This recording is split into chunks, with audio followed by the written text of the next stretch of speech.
विंध्यवासिनी के इस धाम में वासंतीय नवरात्रि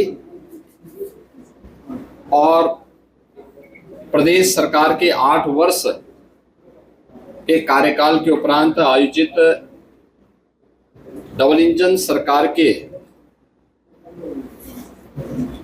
सेवा, सुरक्षा और सुशासन के इन कार्यों के बारे में जो जनपदीय विकास उत्सव के आयोजन हुए हैं, इन कार्यक्रमों के साथ जुड़ने का अवसर प्राप्त हुआ है। पिछले 10 वर्ष के अंदर मिर्जापुर जनपद की कायाकल्प हुई है। बाणसागर की परियोजना पूरी हुई, मां विंध्यवासिनी मेडिकल कॉलेज का निर्माण हुआ, मिर्जापुर में मां विंध्यवासिनी के नाम पे मेडिकल कॉलेज बना और मां विंध्यवासिनी मंदिर का कॉरिडोर का निर्माण होने के साथ ही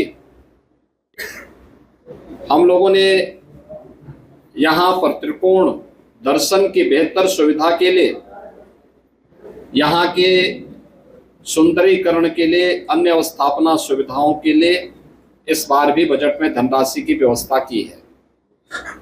ये सभी चीजें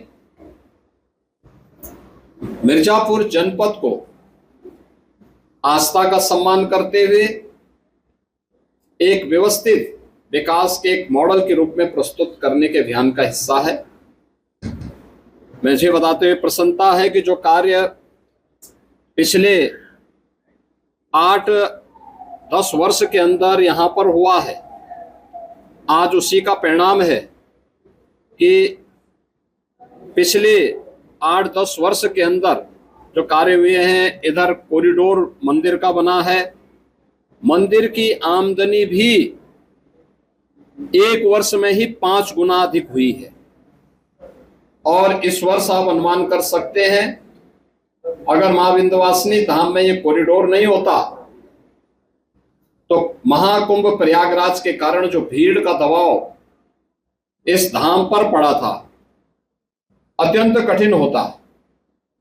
लेकिन कॉरिडोर समयबद्ध तरीके से आगे बढ़ा और उसके अन्य फेज के कार्यक्रमों को भी हम व्यवस्थित रूप से आगे बढ़ाने का कार्य कर रहे हैं। पिछले 10 वर्ष में प्रधानमंत्री मोदी जी के नेतृत्व में डबल इंजन सरकार ने विकास का, सुरक्षा का और सुशासन का एक मॉडल दिया है। ये मॉडल चाहे वह इंफ्रास्ट्रक्चर डेवलपमेंट का हो, आम जनमानस को गरीब कल्याणकारी योजनाओं के माध्यम से शासन के वेलफेयर स्कीम के साथ जोड़ने का हो, या फिर बिना भेदभाव के गांव के लिए, गरीब के लिए, किसान के लिए, नौजवान के लिए, महिलाओं के लिए, समाज के प्रत्येक तबके के लिए शासन की योजनाओं को पहुंचाने का कार्य रहा हो। पूरी प्रतिबद्ध तरीके से इन कार्यक्रमों को आगे बढ़ाया है। आज भी हम लोगों ने भी इसी बैठक में इन सब मुद्दों पे चर्चा की है और मुझे पूरा विश्वास है कि मिर्जापुर जनपद विकास के एक नए मॉडल के रूप में यहाँ के माननीय जनप्रतिनिधियों के नेतृत्व में आगे बढ़ेगा।